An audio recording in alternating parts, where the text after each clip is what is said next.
Hello बच्चों, कैसे हैं आप सब। नमस्कार, स्वागत है आप सभी का इस वीडियो क्लास में। आज हम लोग बिहार बोर्ड कक्षा 8 के विज्ञान के दूसरे पाठ का अध्ययन करेंगे, जिसका नाम है तड़ित और भूकंप, प्रकृति के दो भयानक रूप। ठीक है, और अंत में इस पाठ से संबंधित जितने भी अभ्यास प्रश्न हैं उन सभी का हल भी करेंगे हम। बच्चों, हमारी प्रकृति में बहुत से ऐसे घटनाएं घटती हैं जो मानव जीवन पर गहरा प्रभाव डालती है, जैसे आंधी, तूफान, पवन, चक्रवात, बाढ़, तड़ित, भूकंप, वर्षा इत्यादि बहुत सारे ऐसे घटनाएं हैं जो हमारे जीवन पर बहुत गहरा प्रभाव डालती है। तो इन्हीं सब घटनाओं में से दो घटना के बारे में हम इस अध्याय में पढ़ने वाले हैं, जो है तड़ित और दूसरा भूकंप। चलिए बढ़ते हैं। देखिए, पहला जो पॉइंट है वह है तड़ित। इसको इंग्लिश में बोलते हैं लाइटनिंग। ठीक, बरसात के मौसम में आपने देखा होगा आसमान में ज़ोर ज़ोर से बिजली चमकती है और मेघ जो हैं वो गरजते हैं। ठीक, उसी को तड़ित कहते हैं। ठीक है, अच्छा, ये जो आसमान में होता है वो तो बहुत बड़े स्तर पे होता है। हमारे घरों में भी होता है तड़ित, छोटे छोटे स्तर पर, जिनको हम गौर नहीं करते हैं। आइए देखते हैं उन सभी उदाहरणों पर। जैसे देखिए, ढीले प्लग। आप अपने घर में कभी कभी ढीले जो बिजली के जो ढीले प्लग होते हैं उनको कभी जब आप सॉकेट में घुसाइएगा तो देखिएगा कि ये स्पार्क करता है, वो चिंगारी उसमें से निकलती है, वह भी एक तड़ित है।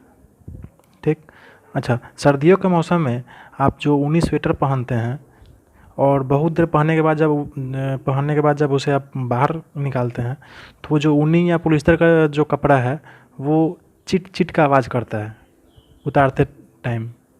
ठीक, ये क्या है चिट चिट का आवाज़? यह भी तड़ित है। ठीक है, तो इसके बारे में हम आगे देखेंगे और विस्तार में। देखते हैं आगे क्या है। बादलों में जो तड़ित उत्पन्न होते हैं, जो बिजली चमकती है, उसका सर्वप्रथम पता किसने लगाया? अमेरिकी वैज्ञानिक बेंजामिन फ्रैंकलिन ने। ठीक, उन्होंने बादलों में रगड़ के कारण उत्पन्न होने वाली विद्युत की उपस्थिति को दर्शाया। अब देखिए कैसे पता लगाया उन्होंने क्या किया कि एक पतंग बनाया। ठीक, और उस पतंग का जो डोर था वह किसी का था? रेशम का डोर था। ठीक, और उस डोर में नीचे क्या किए, वो एक धातु की चाबी बांध दी। ठीक है, और जब वह पतंग जब बादल के पास जब गया तब वहाँ से विद्युत आवेश जो था वो रेशम की नमी युक्त जो धागा था उस धागे से संचरित होकर कहाँ आ गया? नीचे चाबी में आ गया। ठीक, अच्छा, जब बेंजामिन ने जैसे ही उस चाबी को अपनी उंगली से छू कर देखा तो उनको झटका लगा और चिंगारी दिखी। ठीक, इससे यह साबित हुआ पहली बार कि आकाश में कड़क जो होती है वो किसके कारण होती है? बिजली के कारण होती है। ठीक, ये जो बेंजामिन फ्रैंकलिन का जो प्रयोग है इसको आप दोबारा अपने घर पर नहीं आजमाएं। ठीक, क्योंकि बेंजामिन के प्रयोग को आजमाने के लिए रूसी वैज्ञानिक थे एक, जिनका नाम था रिचमैन। इन्होंने उनके प्रयोग को दोहराया था। ठीक, और विद्युत की अत्यधिक मात्रा के कारण क्या हुआ? उनको जोर का झटका लगा और रिचमैन जो है वो फौरन स्वर्ग सिधार गए। ठीक, उनकी मृत्यु हो गई। चलिए अब आगे चलते हैं। देखिए, अगला जो टॉपिक है वह है रगड़ से आवेशन। ठीक, अच्छा, ये जो आवेश है इस आवेश को इंग्लिश में क्या बोलते हैं? चार्ज। ठीक, आवेश का इंग्लिश होता है चार्ज। इसको समझने के लिए हम एक उदाहरण का इस्तेमाल करते हैं। आपने बचपन में कंघी से कागज़ के टुकड़ों को सटाकर देखा होगा। अगर नहीं देखा है तो आप उसको आसानी से कर सकते हैं। आपको करना क्या है कि कुछ कागज़ का टुकड़ा लेना है, छोटा छोटा टुकड़ा एकदम फाड़ के रख लेना है अपने टेबल पे, और एक कंघी लेना है और उस कंघी से क्या करना है, अपने बाल को धीरे धीरे आराम आराम से 2-3-4 मिनट तक अपने बाल को क्या करना है? सोटना है। ठीक है, और जब 2-3 मिनट तक जब आप अपने बाल को सोट लेंगे उस कंघी से तो क्या करना है आपको क्या करना है, उस कंघी को उस छोटे छोटे कागज़ के टुकड़ों के पास ले जाना है। आप जैसे ही इन कागज़ के टुकड़ों के पास ले जाएंगे आप देखेंगे कि वो जो छोटा छोटा कागज़ का टुकड़ा है वो कंघी में सट जाएगा। तो ऐसा क्यों हुआ? वो कागज़ का टुकड़ा कंघी में कैसे सट गया? तो ऐसा इसलिए हुआ कि जब हम कंघी को अपने बाल में सोट रहे थे, रगड़ रहे थे, तो उस कंघी में आवेश पैदा हो गया। वही है रगड़ से आवेशन, ठीक है। जब कंघी को हम बाल में रगड़ रहे थे तो उस रगड़ के कारण उस कंघी में आवेश पैदा हो गया, और जैसे ही उस कंघी को हम कागज़ के टुकड़ों के पास ले गए तो वह कागज़ का टुकड़ा क्या हुआ, उस कंघी में सट गया। ठीक, चलिए अब इसी रगड़ से आवेशन को समझने के लिए एक और इंटरेस्टिंग सा क्रियाकलाप इसमें है। आप इसको करके देखिए, अच्छा लगेगा। आपको करना क्या है कि किसी आदमी को क्या करना है, स्वेटर पहनाकर प्लास्टिक की कुर्सी पर आपको बैठा देना है। ठीक, क्या करना है, स्वेटर पहनाकर उसको प्लास्टिक की कुर्सी पर बैठाना है, और ध्यान रहे वो जो आदमी बैठेगा प्लास्टिक की कुर्सी पर वह चप्पल पहन के बैठेगा। ठीक, अब सूखा गमछा से क्या करना है कि वो जो जिस कुर्सी पर बैठा है उस कुर्सी के पीठ को धीरे धीरे रगड़ना है। ठीक,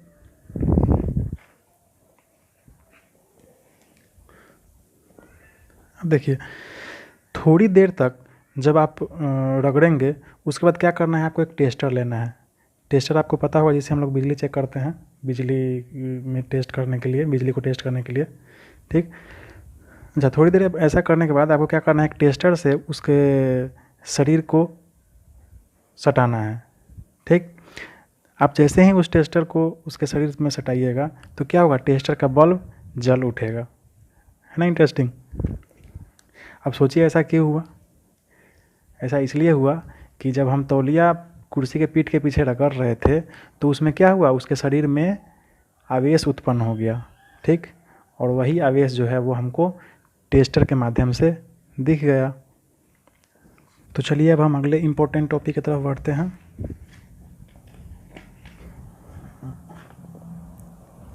चलिए अगला जो इम्पोर्टेंट चीज़ है वह है आवेश के प्रकार।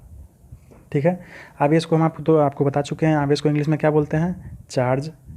ठीक है, आवेश जो है वो दो प्रकार के होते हैं। ठीक, एक पॉजिटिव होते हैं और एक निगेटिव होता है। ठीक, एक पॉजिटिव और एक निगेटिव। देखिए असमान आवेश एक दूसरे को क्या करते हैं, आकर्षित करते हैं, और समान आवेश एक दूसरे को प्रतिकर्षित करते हैं। ठीक, इसी को समझिए ठीक से। जैसे मान लीजिए ये आवेश कितने प्रकार के हैं, दो प्रकार के हैं, पॉजिटिव और निगेटिव। ठीक, तो एक समान असमान मतलब अलग अलग आवेश एक दूसरे को क्या करेंगे, आकर्षित। जैसे पॉजिटिव है और निगेटिव है तो ये दोनों एक दूसरे को आकर्षित करेंगे। ठीक, ये दोनों एक दूसरे से मिलना चाहेंगे। ठीक है, और समान आवेश जो हैं जैसे पॉजिटिव पॉजिटिव ये एक दूसरे को प्रतिकर्षित करेंगे, ये एक दूसरे से दूर भागना चाहेंगे। ठीक है, या निगेटिव निगेटिव ये एक दूसरे से दूर भागना चाहेंगे। ठीक, लेकिन अगर पॉजिटिव रहेगा और निगेटिव रहेगा तो ये दोनों एक दूसरे के पास आना चाहेंगे। ठीक है, इसी को कहते हैं असमान आवेश एक दूसरे को आकर्षित करते हैं और समान आवेश एक दूसरे को प्रतिकर्षित करते हैं। अब चलिए अब अगले मेन पॉइंट की तरफ चलते हैं, इम्पोर्टेंट टॉपिक की तरफ। देखिए यह जो टॉपिक है आवेश का स्थानांतरण। ठीक है, तो इसको आप एक लाइन में समझिए कि आवेश जो होते हैं वो किसी सुचालक के द्वारा एक स्थान से दूसरे स्थान तक जा सकते हैं। ठीक, आवेश जो हैं वो किसी सुचालक के माध्यम से एक स्थान से दूसरे स्थान तक जा सकते हैं। ठीक है, अब इसी को क्रियाकलाप के द्वारा समझाया गया है। ठीक, इसको आप पढ़ेंगे अपने घर पे। अब चलिए आगे बढ़ते हैं। तो चलिए आइए अब अगला जो हमारा इम्पोर्टेंट टॉपिक है वह है विद्युतदर्शी। ठीक है, इसको इंग्लिश में बोलते हैं इलेक्ट्रोस्कोप। अब देखिए इस विद्युतदर्शी का क्या काम है, कोई वस्तु आवेशित है अथवा नहीं इसकी जांच करने के लिए बनाई गई इस युक्ति को क्या कहते हैं, विद्युतदर्शी। इसका मतलब क्या हुआ, विद्युतदर्शी से हम क्या मापते हैं, हम किसी वस्तु में आवेश है अथवा नहीं इस चीज़ को हम विद्युतदर्शी इलेक्ट्रोस्कोप से या विद्युतदर्शी से मापते हैं। ठीक है, समझ गए आप। अब अगला जो पॉइंट है वह है, समझिए इसको, भूसंपर्कन। अब इस भू संपर्कन को हम इंग्लिश में क्या कहते हैं? अर्थिंग। ठीक है, तो किसी आवेशित वस्तु के आवेश को पृथ्वी में भेजने की प्रक्रिया को क्या कहते हैं? भू संपर्कन कहते हैं। अब देखिएगा आपके घरों में भी अर्थिंग लगा होता है। वो अर्थिंग का क्या काम है कि विद्युत परिपथ में अगर किसी भी प्रकार का कोई गड़बड़ी उत्पन्न हो जाए, ठीक है, तो उस आघात से बचने के लिए क्या करते हैं हम? भू संपर्क अर्थिंग करवा कर रखते हैं, भू संपर्कन करवा कर रखते हैं घर में, ताकि जो भी एक्स्ट्रा बिजली हो वह कहाँ चला जाए? सीधा पृथ्वी के अंदर चला जाए और हमारा घर में कोई नुकसान उससे नहीं हो। ठीक है, चलिए अब आगे चलते हैं। अगला जो हमारा इम्पोर्टेंट टॉपिक है वह है तड़ित को जानिए। ठीक है, अब पीछे तड़ित आप लोग देखे हैं, अब इस तड़ित को हम इसमें समझेंगे कि तड़ित होता कैसे है। ठीक है, तो बरसात के मौसम में ये जो जल वाष्प होते हैं वो बादल के रूप में रहते हैं। बादल जो होते हैं वो क्या है? जल वाष्प है। ठीक है, तो ये जो बादल है वो हवा में घूमते रहते हैं। ठीक है, तो हवा से रगड़ के कारण नीचे वाले जो बादल होते हैं उनमें क्या आ जाता है? ऋण आवेश आ जाता है, और ऊपर वाले जो बादल होते हैं उनमें धन आवेश आ जाता है। ठीक, पीछे आप पढ़े हैं आवेश दो प्रकार के होते हैं, निगेटिव और पॉजिटिव। ठीक है, उसी पॉजिटिव को हिंदी में कहते हैं धन आवेश, और निगेटिव को इंग्लिश में हिंदी में कहते हैं ऋण आवेश। ठीक है, ये कोई नया चीज़ नहीं है, इसको आप पढ़ चुके हैं। तो जब ये हवा से रगड़ के कारण इन दोनों में, ये बादलों में जब आवेश आ जाता है, धन आवेश और ऋण आवेश, और इन्हीं दोनों आवेश जब आपस में जब मिलते हैं तो क्या होता है? जोर जोर से बिजली चमकती है और गरजती है। ठीक है, और इसी को हम लोग कहते हैं कि आसमान में बिजली चमक रही है। तो समझ गए बिजली क्यों चमकती है आसमान में? चलिए अब अगला जो हमारा महत्वपूर्ण टॉपिक है वह है तड़ित से सुरक्षा। ठीक है, तड़ित से हम सुरक्षा कैसे करेंगे? तो ये बहुत सारे पॉइंट है, इस पॉइंट को आप अपने खुद से पढ़ने का प्रयास करेंगे घर पे। ठीक है, क्या क्या हमें नहीं करना चाहिए, क्या क्या करना चाहिए। तो जब भी तड़ित हो, आसमान में बिजली चमके, तो हमें खुला स्थान में नहीं रहना चाहिए। ठीक, हमें घर में रहना चाहिए। ठीक है, यदि आप बस या कार की सवारी कर रहे हैं तो खिड़कियाँ दरवाजे जो होते हैं उनके बंद कर लेना चाहिए। ठीक है, खुले मैदान में नहीं रहना है। ठीक है, मकान की खुली छत पर नहीं रहना है। ठीक, खेत या बड़े वृक्षों के नीचे नहीं रहना है। ठीक है, अच्छा मान लीजिए आप जंगल में फंस गए हैं और ज़ोर ज़ोर से बिजली चमक रही है, तो आपको क्या करना है? छोटे वृक्षों के नीचे शरण लेना है। ठीक है, बड़े वृक्ष के नीचे शरण लेना घातक हो सकता है। ठीक, अच्छा मान लीजिए आप खेतों में फंस गए हैं और वहाँ कुछ वृक्ष है। ठीक है, तो आपको क्या करना है? वृक्ष के नीचे नहीं जाना है, आपको खेत में ही लेट जाना है। ठीक, अच्छा और आप क्या कर सकते हैं? बिजली अथवा टेलीफोन के जो खंभा होता है उस खंभा के आसपास आपको नहीं खड़ा होना है। ठीक, कब? जब बिजली चमक रहे हो आसमान में। ठीक है, तब। अच्छा, किसी भी बिजली से चलने वाले जो उपकरण होते हैं, टीवी, फ्रिज, कंप्यूटर इत्यादि जो भी हैं, उसको आपको नहीं चलाना है। उसका प्लग आपको निकाल कर उसको निकाल देना है और बंद रखना है। ठीक है, अगर आप तालाब में स्नान कर रहे हैं तो आप क्या कर रहे हैं? फ़ौरन निकल जाइए वहाँ से और अपने घर में चले जाइए। ठीक, वातावरण शांत होने पर ही सुरक्षित स्थान से हमें बाहर आना चाहिए। ठीक है, अब चलिए अगले इम्पोर्टेंट टॉपिक की तरफ चलते हैं। ये है तड़ित चालक, इसको इंग्लिश में बोलते हैं लाइटनिंग कंडक्टर। ठीक है, अब तड़ित चालक का क्या काम है? तो ऊंची इमारतें, चिमनियों, भवनों, ठीक है, या अन्य बड़ी संरचनाओं को तड़ित से बचाने का जो युक्ति है, ठीक है, उसे हम क्या कहते हैं? तड़ित चालक कहते हैं। ठीक है, इसी के माध्यम से हम बड़े बड़े बिल्डिंगों को तड़ित से बचा सकते हैं या बचाते भी हैं। ठीक है, अब देखिए कैसे बचाते हैं।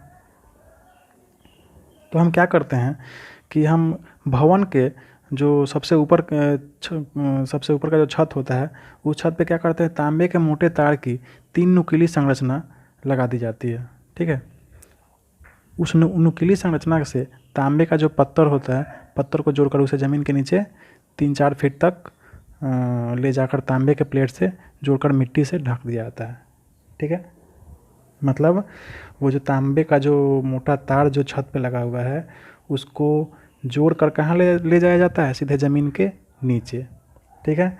इससे क्या होता है कि मान लीजिए अगर तड़ित हो रही है और ज़ोर ज़ोर से बिजली चमक रही है आसमान में, और मान लीजिए अचानक बिजली उस बिल्डिंग पे गिर जाए, उस भवन पे गिर जाए, तो इस तांबे के माध्यम से, मोटे तार का जो 3 नुकीली संरचना निकला हुआ है उसके माध्यम से वह बिजली जो है कहाँ चला जाएगा, सीधे ज़मीन के नीचे चला जाएगा और भवन जो है हमारा सुरक्षित हो जाएगा।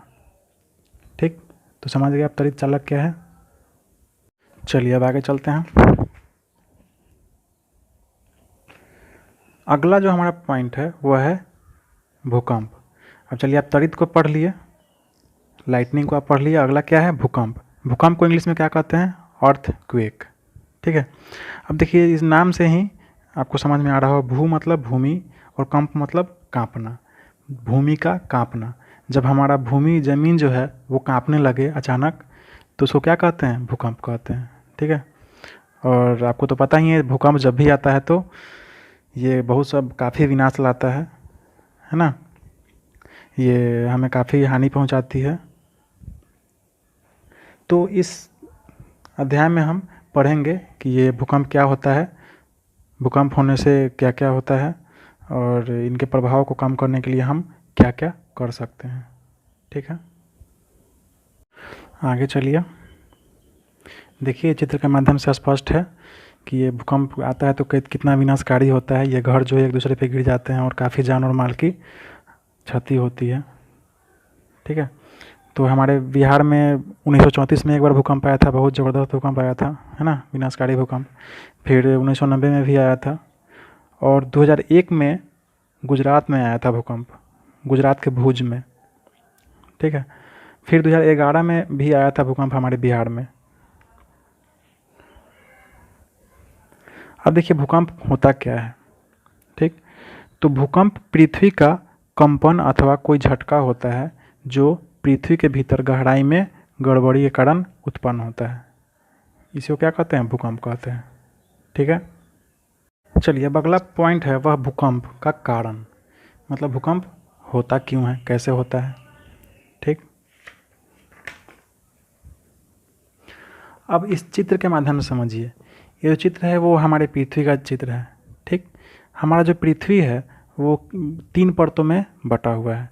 सबसे ऊपर वाला जो परत है इसको कहते हैं भूपर्पटी, जिसको इंग्लिश में कहते हैं क्रस्ट, ठीक। ये बीच वाला जो परत है इसको बोलते हैं मेंटल, और जो सबसे भीतरी वाला जो परत है इसको क्या कहते हैं, कोर, ठीक। ये जो हमारा भूपर्पटी है, ठीक है, वो बहुत सारे प्लेटों में विभाजित है, ठीक है। बहुत, यहाँ देखिए, टुकड़ों में विभाजित है। कौन, ये भूपर्पटी, ऊपर वाला लेयर टुकड़ों में विभाजित है, जिसमें प्रत्येक टुकड़े को क्या कहते हैं, प्लेट कहते हैं, ठीक है। ये प्लेटें निरंतर धीरे धीरे गतिमान रहती है। जो प्लेट है वो धीरे धीरे चलती रहती है। गति के कारण ये कभी एक दूसरे से रगड़ खाती है अथवा एक दूसरे से टक्कर के कारण भूपर्पटी में विक्षोभ उत्पन्न होता है, ठीक है। ये प्लेट जो धीरे धीरे घूमती रहती है, ये घूमते घूमते क्या होती है, एक दूसरे से टकरा जाती है, और जब टकराती है तो विक्षोभ उत्पन्न होता है। यही विक्षोभ पृथ्वी की सतह पर भूकंप के रूप में दिखाई देता है, ठीक। जैसा कि देखिए इस फोटो में, ये जो प्लेट है वो गतिमान है, मतलब चलते रहता है, और ये चलते चलते जब टकराता है तो क्या होता है, भूकंप उत्पन्न होता है यहीं से, ठीक है। और इसी को हम लोग क्या कहते हैं, भूकंप कहते हैं। चलिए अब हम आगे चलते हैं। अगला हमारा पॉइंट है भारत में आए भूकंप की सूची रिक्टर पैमाने के माप के साथ, ठीक है। तो रिक्टर पैमाना क्या है, भूकंप जो आता है उस भूकंप का जो तीव्रता होता है उसको हम मापते हैं इससे, किससे, रिक्टर पैमाने से, ठीक है। मतलब भूकंप कितना तेज़ है या कितना कम है, इसका जो हम लोग मापन करते हैं वो किससे मापते हैं, रिक्टर पैमाने से मापते हैं, ठीक है। समझ गए आप। चलिए अब है भूकंप से बचाव। जब भूकंप आए, अब भूकंप तो हमसे पूछ कर आता नहीं है, तो भूकंप अगर अचानक आ जाए तो हमें क्या करना चाहिए, ठीक। तो सबसे पहले किसी मजबूत, अगर आप घर में हैं तो जब जैसे ही आपको लगे कि कुछ हिल रहा है, घर हिल रहा है, तो आपको क्या करना चाहिए, मजबूत चौकी या पलंग के नीचे छुप जाना चाहिए। ठीक है। अच्छा, संभव हो तो घर में तो तकिया रहता ही है, ठीक है, आप तकिया लेकर अपने सर को ढक लें। ठीक है, ताकि अगर ऊपर से कुछ गिरे तो आपका सर बचा रहे। अब आगे देखिए, भारी वस्तुओं से दूर हट कर रहने का प्रयास कीजिए। जब भी भूकंप आए घर में तो आपको क्या करना है, जो भी भारी वस्तु है उससे अलग रहना है। ठीक, ताकि वो वस्तु जो है वो आपके ऊपर ना गिर जाए। अगला पॉइंट देखिए क्या है, अगर आप घर से बाहर हैं तो भवनों, बिजली के तारों और वृक्षों से दूर खुले स्थान में लेट जाइए। ठीक है, जब भी भूकंप आए तो भवन के पास खड़ा मत रहिए, बिजली की तारों के पास खड़ा मत रहिए और वृक्षों के पास भी खड़ा मत रहिए। क्या करना है, खुले स्थान में चुपचाप लेट जाना है। ठीक है, आप बचे रहेंगे। तो आपका पाठ यहाँ पे अब समाप्त हो गया। अब चलिए आगे चलते हैं। आगे अभ्यास है। ठीक, अब देखिए पहला क्या कह रहा है, इसमें फिल इन द ब्लैंक्स आपको भरना है, हम तो भर दिए पेंसिल से। सजातीय आवेश एक दूसरे को प्रतिकर्षित करते हैं। आप पीछे पढ़ चुके हैं, एक समान के जो आवेश होते हैं, सजातीय आवेश मतलब एक समान के आवेश, वे एक दूसरे को क्या करते हैं, एक दूसरे से दूर भागना चाहते हैं। ठीक है, मतलब प्रतिकर्षित करते हैं। ख में देखिए, विजातीय आवेश एक दूसरे को आकर्षित करते हैं, मतलब अलग अलग आवेश जो हैं जैसे नेगेटिव और पॉजिटिव, वे एक दूसरे को क्या करते हैं, आकर्षित करते हैं, मतलब अपनी ओर खींचते हैं। ठीक, त्वरित चालक त्वरित से भवन की डैश करते हैं, मतलब सुरक्षा करते हैं। ठीक, भूकंप की तीव्रता का मापन किससे किया जाता है, रिक्टर स्केल से किया जाता है। ठीक है, चलिए अगले प्रश्न की तरफ चलते हैं। हम आपको बार बार बोलते हैं कि अभ्यास प्रश्न जो है वो आप खुद से बनाने का प्रयास करें, खुद से उसका हल करें, और खुद से नहीं हो पाए तब मेरी सहायता लें। ठीक, तो अगला जो प्रश्न है वह है, सर्दियों में स्वेटर उतारते समय चिट चिट की आवाज़ होती है, क्यों। ठीक है, तो इसका आंसर ये है, लिख लीजिए, इसका स्क्रीनशॉट ले लीजिएगा, क्वेश्चन को भी और आंसर का भी, या पॉज करके लिख लें।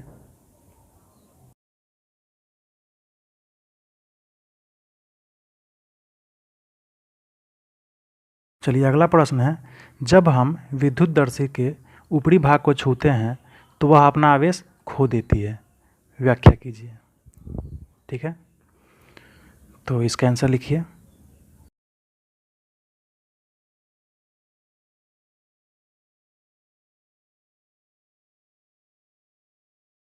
प्रश्न है, भूकंप मापी का चित्र बनाकर उसके मापन विधि को लिखिए। ठीक है, तो इसका आंसर आप लिखिए।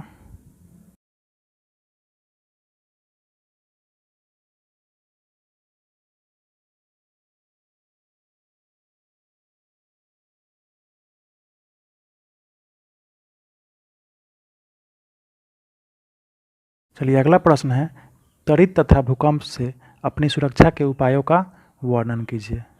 ठीक है, चलिए इसका भी आंसर लिख लीजिए।